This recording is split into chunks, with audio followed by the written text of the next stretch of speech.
Hello guys, welcome है आप सभी का हमारे चैनल गुरुकुल में। आपको पता होगा कि इस चैनल में बेहतरीन कंटेंट मिलता है जनरल अवेयरनेस के रिलेटेड, मैथमेटिक्स के रिलेटेड, जो भी रेलवे एग्जाम्स के रिलेटेड क्वेश्चंस आना चाहिए एग्जाम में, वो सब यहाँ पे कवर किया जाता है। इस लेक्चर में हम लोग जनरल अवेयरनेस का सेट 2 करने वाले हैं। अभी तक अगर आप हमारे चैनल को सब्सक्राइब नहीं किए तो अभी अभी सब्सक्राइब कर लीजिए और बेल आइकन को ऑन कर लीजिए ताकि अगला वीडियो का नोटिफिकेशन आपको तुरंत मिल जाए जब भी वीडियो अपलोड हो। स्टार्ट करते हैं आज का जनरल अवेयरनेस का सेट 2। देखते हैं फर्स्ट क्वेश्चन क्या है। सो फर्स्ट क्वेश्चन है, Christmas card was invented by. Christmas card को किसने इन्वेंट किया था? इन चारों ऑप्शन में से जो करेक्ट आंसर होगा वो होगा आपका ऑप्शन नंबर 2, सर हेनरी कोले। एक ब्रिटिश इंजीनियर थे सर हेनरी कोले। इसी ने ही आपका क्रिसमस कार्ड का इन्वेंट किया था। कब? आपका 1843 में क्रिसमस कार्ड का इन्वेंट किया था सर हेनरी कोले ने। क्रिसमस कार्ड क्या होता है? क्रिसमस कार्ड एक तरह का ग्रीटिंग्स कार्ड होता है जो क्रिसमस के टाइम अपने दोस्तों को या फिर फैमिली मेंबर्स को या फिर रिलेटिव को दिया जाता है। जैसे ग्रीटिंग्स कार्ड होता है उसी तरह का क्रिसमस कार्ड भी होता है। सर हेनरी कोले का और भी एक इन्वेंशन है। इन्होंने ही दुनिया का फर्स्ट पोस्टेज स्टाम्प बनाया था।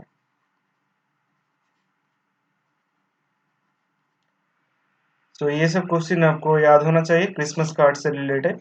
देखते हैं नेक्स्ट क्वेश्चन क्या है। नेक्स्ट क्वेश्चन है, in which of the following case law of demand falls. Law of demand क्या होता है पहले वो समझ लीजिए। लॉ ऑफ डिमांड होता है, मान लीजिए कोई भी एक आपका गुड है, कोई भी वस्तु है, उसका प्राइस अगर घटता है तो मार्केट में क्या होता है, उसका डिमांड बढ़ जाता है। अगर प्राइस बढ़ता है तो डिमांड घट जाता है। यही जनरल रूल है और यही लॉ ऑफ डिमांड भी बोलता है। लेकिन कुछ गुड्स ऐसे होते हैं, कुछ वस्तुएं ऐसे होते हैं जिसमें अगर प्राइस आपका बढ़ेगा तो डिमांड भी बढ़ जाता है और प्राइस आपका घटेगा तो डिमांड भी घट जाता है। इस तरह के गुड्स को गिवन गुड्स बोला जाता है। क्वेश्चन में क्या पूछा है? क्वेश्चन में पूछा है कौन सा ऐसा केस है, मतलब कौन सा ऐसा गुड्स है जिसमें आपका लॉ ऑफ डिमांड नहीं चलता है। इस तरह का गुड्स है गिवन गुड्स। होप आपको ये क्वेश्चन समझ में आया होगा। ये इकोनॉमिक्स का एक बेहतरीन क्वेश्चन है। नेक्स्ट देखते हैं क्या है। नेक्स्ट है, from which monument Gautam Buddha propagated his divine knowledge of Buddhism to the world. कौन सा एक मॉन्यूमेंट है जहां से गौतम बुद्ध ने आपका नॉलेज, डिवाइन नॉलेज को प्रोपोगेट किया था वर्ल्ड में? इन चारों ऑप्शन में से जो करेक्ट आंसर हो जाएगा वो होगा आपका महाबोधि टेम्पल कॉम्प्लेक्स, जो आपको पता होगा कि बोध गया बिहार में है। बोध गया बिहार का महाबोधि टेम्पल कॉम्प्लेक्स से ही गौतम बुद्ध ने अपना डिवाइन नॉलेज को स्प्रेड किया था पूरे वर्ल्ड में। आपको पता होगा कि Ashoka, the great king Ashoka, इन्होंने पहले जो महाबोधि टेम्पल था, पहला महाबोधि टेम्पल बोध गया में इन्होंने स्थापना किया था।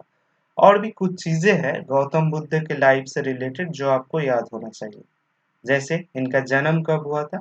इनका जन्म हुआ था आपका 563 बीसी में और इनका मृत्यु हो गया था आपका 483 बीसी में। इन्होंने 80 साल, 80 इयर्स, 80 साल जिया था।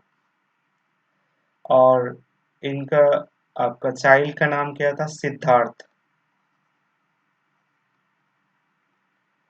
इनका पुत्र का नाम क्या था? राहुल। इनका पत्नी का नाम, इनका पत्नी का नाम था यशोधरा। और इनका पिता और माता का नाम क्या था? तो इनका पिता का नाम था शुद्धना और माता माया देवी। ये सारा फैक्ट गौतम बुद्ध के लाइफ से रिलेटेड आपको पता होना चाहिए। देखते हैं नेक्स्ट क्वेश्चन क्या है। नेक्स्ट क्वेश्चन है, who takes the decision regarding savings and loan activities in a self help group. So self help group में लोन और सेविंग्स का जो एक्टिविटीज होता है उसमें कौन डिसीजन लेता है? तो पहले समझते हैं कि सेल्फ हेल्प ग्रुप होता क्या है। तो सेल्फ हेल्प ग्रुप एक ऑर्गेनाइजेशन होता है, फिनेंशियल ऑर्गेनाइजेशन होता है, जो मेनली रूरल एरिया में देखा जाता है। तो रूरल एरिया का मान लीजिए कुछ मेंबर्स आके एक जगह में एक ऑर्गेनाइजेशन का स्थापन किया, उसका नाम दे दिया सेल्फ हेल्प ग्रुप। वो फिनेंशियल पर्पसेस के लिए यूज करता है, वहाँ पे किसी को लोन चाहिए लोन देता है, सेविंग्स कर सकता है कोई। तो वो सब डिसीजन, सारा डिसीजन उस जो ग्रुप है उस ग्रुप का मेंबर मिलके ही लेते हैं। सो यहाँ पे क्वेश्चन में पूछा गया है कि सेल्फ हेल्प ग्रुप का जो सेविंग्स और लोन एक्टिविटीज का डिसीजन है वो कौन लेता है। सो इन चारों ऑप्शन में से आपको देख के पता चल गया होगा कि members of the group, group का मेंबर लोग ही आपका सेल्फ हेल्प ग्रुप का सारा डिसीजन लेता है। सो ऑप्शन 3 करेक्ट ऑप्शन हो जाएगा। नेक्स्ट देखते हैं क्या है। सो नेक्स्ट है Isfahan, the Persian capital is said to have provided the inspiration to build which of these monuments? सो इस्पाहान एक पर्शियन कैपिटल था। सो इससे इंस्पायर होकर इंडिया में एक मॉन्यूमेंट स्थापना किया गया था। तो ये चारों ऑप्शन में से कौन सा होगा, क्या आपको पता है? तो इन चारों ऑप्शन में से जो करेक्ट ऑप्शन हो जाएगा वो होगा आपका red fort complex. Red fort complex को 17th सेंचुरी में शाहजहां ने स्थापना किया था, जिसको लाल किला भी बोला जाता है। तो नेक्स्ट देखते हैं, नेक्स्ट क्या क्वेश्चन है।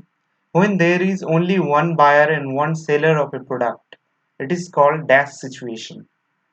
So option 1 है public monopoly, option 2 bilateral monopoly, option 3 franchised monopoly या option 4 monos monopoly। तो एक चीज आप समझ लीजिए, इकोनॉमिक्स में एक टर्म होता है मोनोपोली, मतलब एक ही कंपनी का या एक ही आदमी का राज होगा, जहाँ पे जिस सिस्टम में उसको मोनोपोली कहा जाता है।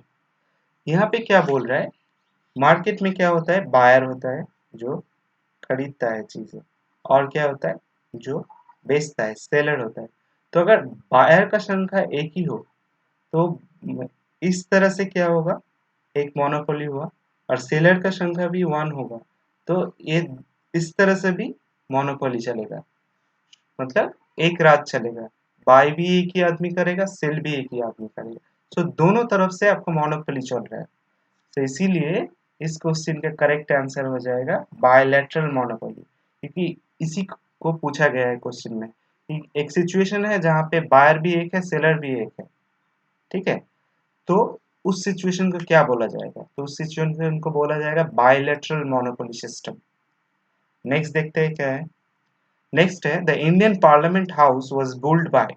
सो इंडियन पार्लियामेंट हाउस जो संसद का भवन है उसको कौन बिल्ड किया था? सो एक ब्रिटिश आपका आर्किटेक्ट था एडविन लुटियंस, इन्होंने ही इंडियन पार्लियामेंट हाउस को बिल्ड किया था। अराउंड 1921 से 1927 के बीच में ये बनाया गया था इंडियन पार्लियामेंट का हाउस। और इन्होंने ही आपका राष्ट्रपति भवन का भी डिजाइन तैयार किया था एडविन लुटियंस ने।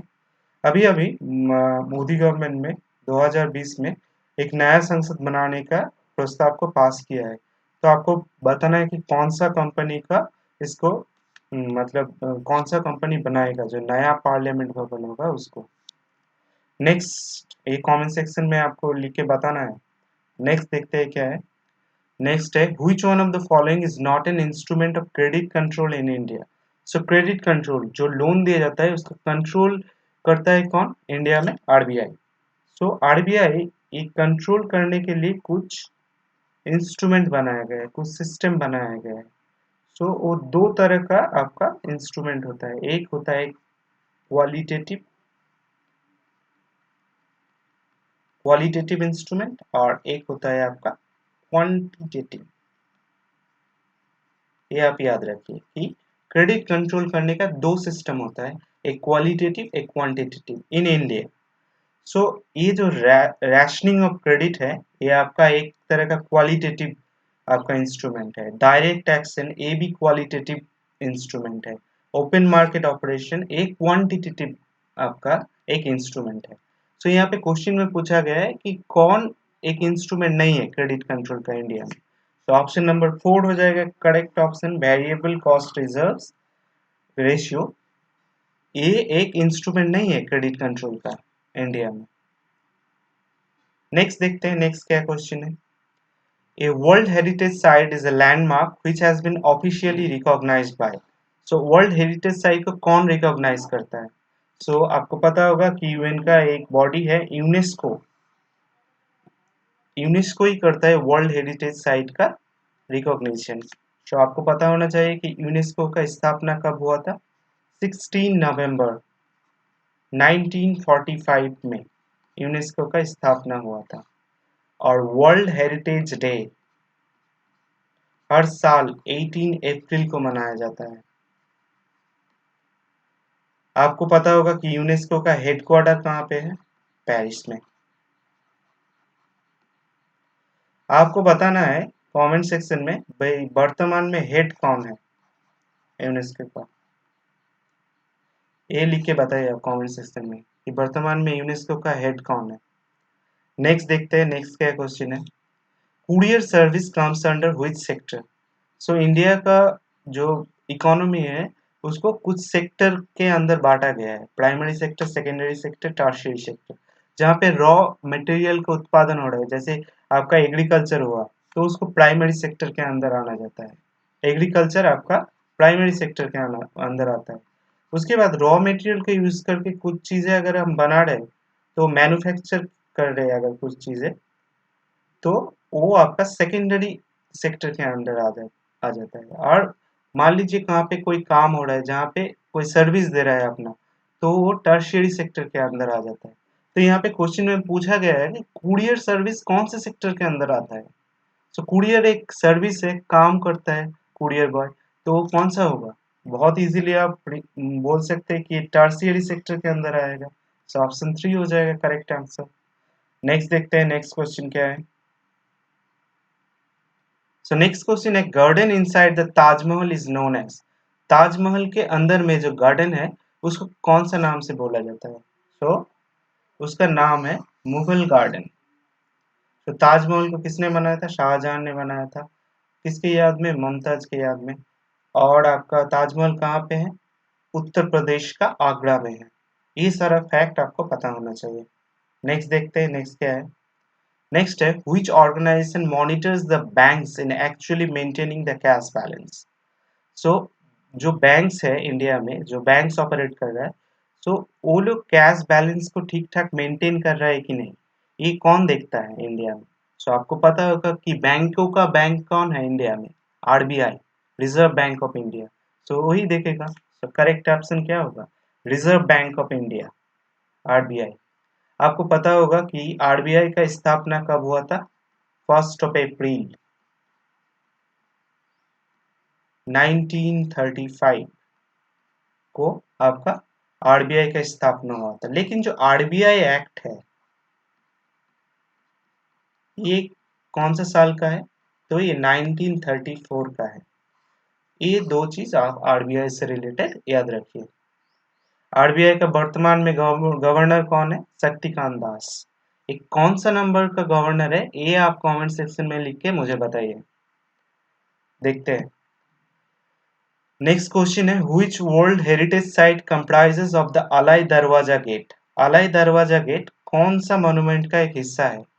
सो इन चारों ऑप्शन में से जो करेक्ट ऑप्शन हो जाएगा वो होगा आपका कुतुब मीनार। सो कुतुब मीनार का एक हिस्सा है अलाई दरवाजा गेट। सो आपको पता होगा कि कुतुब मीनार का स्थापना 1311 एडी में अलाउद्दीन खिलजी ने किया था। बस यही चीज आप याद रखिए कुतुब मीनार से रिलेटेड, ऐसे भी क्वेश्चन पूछा जाता है एग्जाम में। नेक्स्ट देखते हैं, which of the following is represented by Lorenz curve? तो लॉरेंस कर्व क्या रिप्रेजेंट करता है? सो डायरेक्ट क्वेश्चन है, डायरेक्टली इसको याद करेंगे हम लोग। So Lorenz curve directly related है इनकम डिस्ट्रीब्यूशन से। तो income distribution is related to Lorenz curve. इसमें से यही आपको याद रखना है, इकोनॉमी का इंपॉर्टेंट क्वेश्चन है। नेक्स्ट देखते हैं, नेक्स्ट क्या है। नेक्स्ट है dash caves are the network of sculpted caves located in Mumbai harbour. Mumbai बंदर के आसपास कौन सा केव्स है जो स्कल्प्टेड केव्स है, खुदाई केव्स है? तो इन चारों ऑप्शन में से जो करेक्ट ऑप्शन हो जाएगा वो होगा आपका एलिफेंटा केव्स। सो एलिफेंटा केव्स कहाँ पे है? एलिफेंटा आइलैंड्स पे है। सो एलिफेंटा आइलैंड्स पे एलिफेंटा केव्स देखा जाता है। यहाँ पे ये जो आइलैंड है ये मेनली आपका हिंदू और बुद्धिस्ट केव से बन के ही मतलब कंसिस्ट है। यहाँ पे सिर्फ आपको आप अगर जाएंगे एलिफेंटा आइलैंड में तो आपको ये पे हिंदू और बुद्धिस्ट केव्स ही मिलेगा। नेक्स्ट देखते हैं नेक्स्ट क्या है। नेक्स्ट है the dash exchange rate is the one unit of foreign currency in terms of domestic currency. So कोई भी फॉरेन कंट्री के साथ हमारा देश का जो करेंसी का एक्सचेंज रेट है उसको क्या बोलते हैं? तो उसको क्या बोला जाता है? नॉमिनल एक्सचेंज रेट बोला जाता है। इसको आप डायरेक्टली याद रखिए। नॉमिनल एक्सचेंज रेट बोला जाता है फॉरेन करेंसी के साथ हमारा करेंसी का जो एक्सचेंज रेट है, मतलब एक रुपीज में कितना डॉलर आएगा, कितना पाउंड आएगा, तो वो नॉमिनल एक्सचेंज रेट के हिसाब से तय होता है। नेक्स्ट देखते हैं नेक्स्ट क्वेश्चन क्या है। तो नेक्स्ट क्वेश्चन है which of this railway station is world heritage site.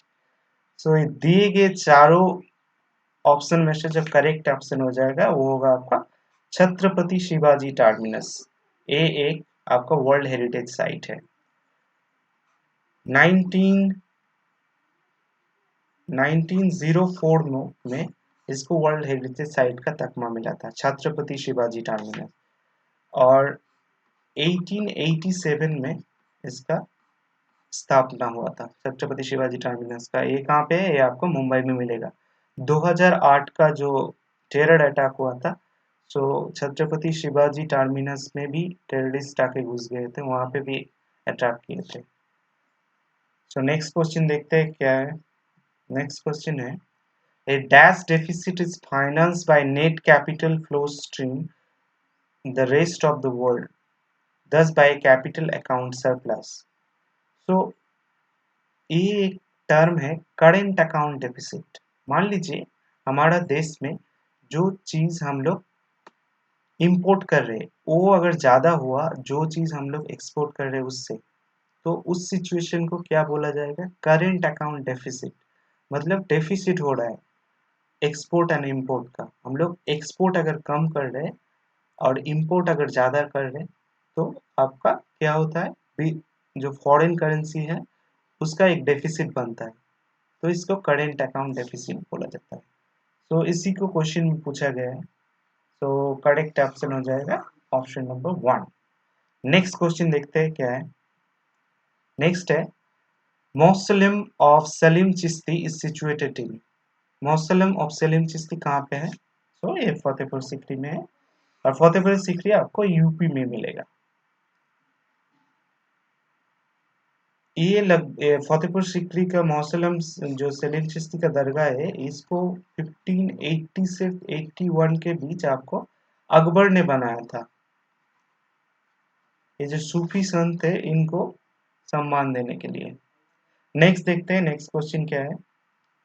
Next question है if the dash farm has zero cost और only has fix cost, the quantity supplied in equilibrium is given by the point where the marginal revenue is zero. मतलब कोई भी एक system है जहाँ पे zero से स्टार्ट कर रहे हैं और रेवेन्यू भी जीरो आ रहा है, तो ये कब होगा? ये तभी होगा अगर सिस्टम में मोनोपोली चलता है, राइट। सो करेक्ट ऑप्शन हो जाएगा आपका मोनोपोली।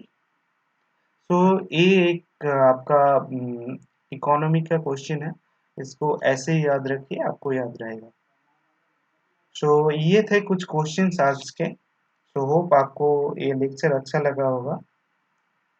सो अभी तक जुड़े रहने के लिए बहुत बहुत थैंक यू। इसी तरह हम लोगों के साथ बने रहिए, बेहतरीन कंटेंट आपको इस चैनल में मिलता रहेगा। और टेलीग्राम जो ग्रुप है उसको ज्वाइन कर लीजिए, और इसका लिंक आपको डिस्क्रिप्शन में या फिर फर्स्ट कमेंट में मिल जाएगा। तो टेलीग्राम ग्रुप का नेम आपका रेल व्हील्स है। तो तब तक आप अपने पिता माता का ख्याल रखिए, अपना भी ख्याल रखिए और मिलते हैं आप लोगों के साथ नेक्स्ट वीडियो में।